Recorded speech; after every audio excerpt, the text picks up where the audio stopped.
मुंह हाथ धोकर अभी पलंग पर आकर बैठी ही थी कि एक अंधेड़ उम्र का पुरुष दरवाजा खोलकर अंदर आ गया और मुझे मुग्ध निगाहों से एकटक देखने लगा।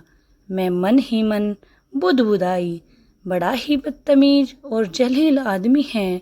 कमरे में घुसने से पहले इजाज़त भी नहीं मांगी।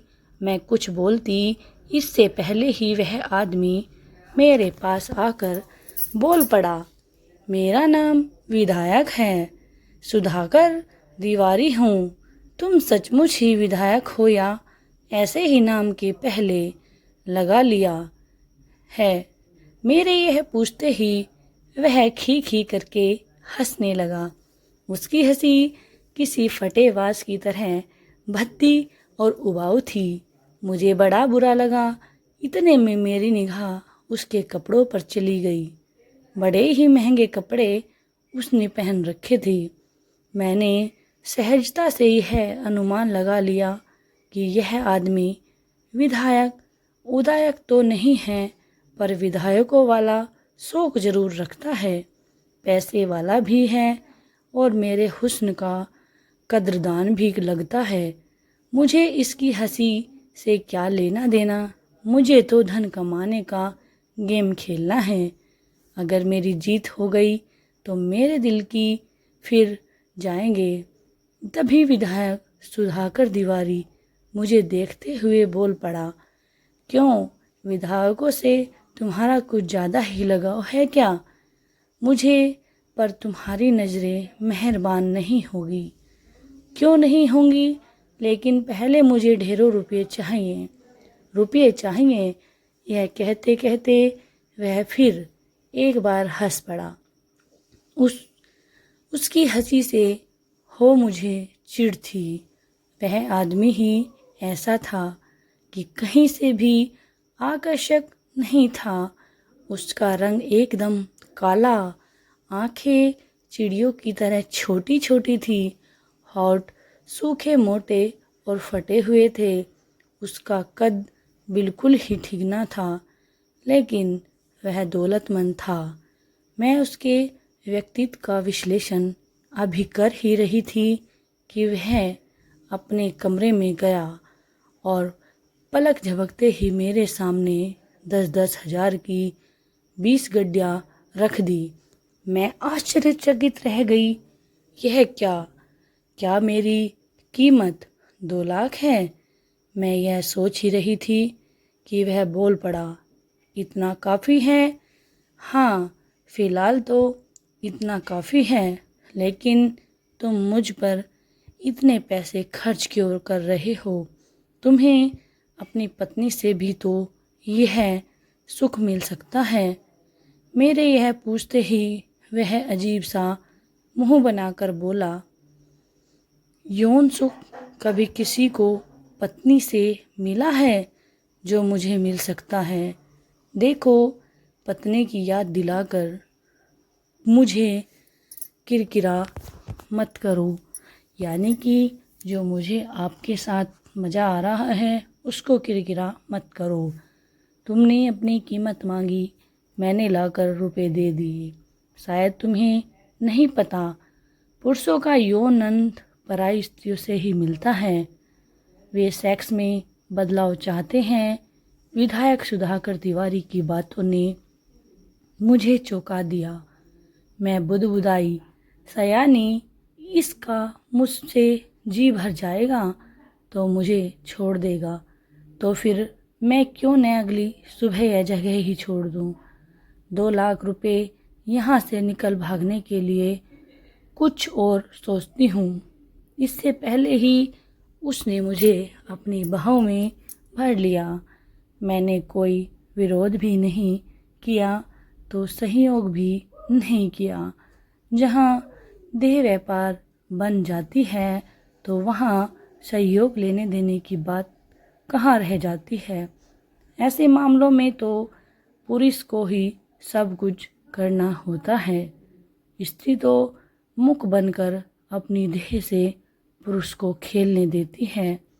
एक गूंगी औरत की तरह पलंग पर निढाल पड़ गई थी। सेक्स की कुंजी तो मेरे हाथ में थी। तिवारी मुझको निवस्त्र करने में ही इतना उत्तेजित हो गया कि सफ़र शुरू करने से पहले ही हार गया। उसका शीघ्र हारना के मेरे लिए खांसिया लेकर आया। मैं उठ बैठी और उसे देखकर हंसने लगी। इसी दम पर उछल रहे थे। बस फूफा ही करना जानते हो, जाओ सो जाओ, अब मुझे नींद आ रही है। तिवारी पसीने से तरबतर हो गया था। ऐसे हाँफ रहा था जैसे एक नहीं 2-3 महिलाओं से यौन संबंध बना कर आ रहा हो। वह काफ़ी शर्मिंदा था। चुपचाप अपने कमरे में चला गया। मैं स्वयं से बातें करने लगी।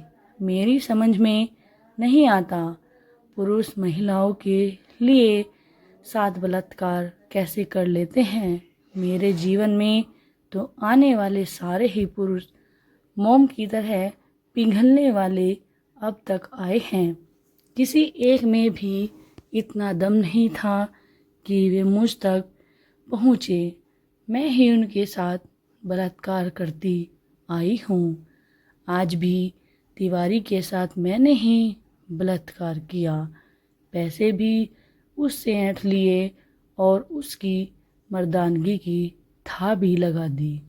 मैं स्वयं से बातें करते करते सो गई।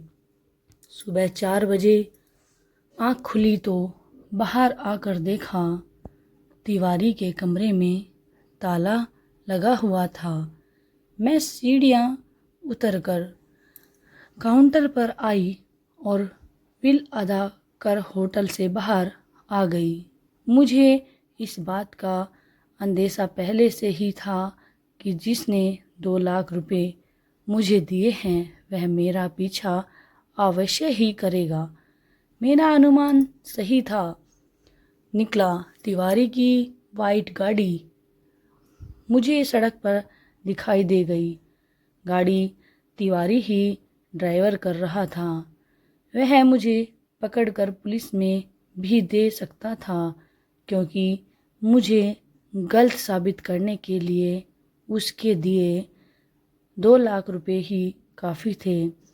2 लाख रुपए मुझ जैसी साधारण और फुटपाथ छाप लड़की के पास कहाँ से आए, मेरे लिए पुलिस को बताना मुश्किल था।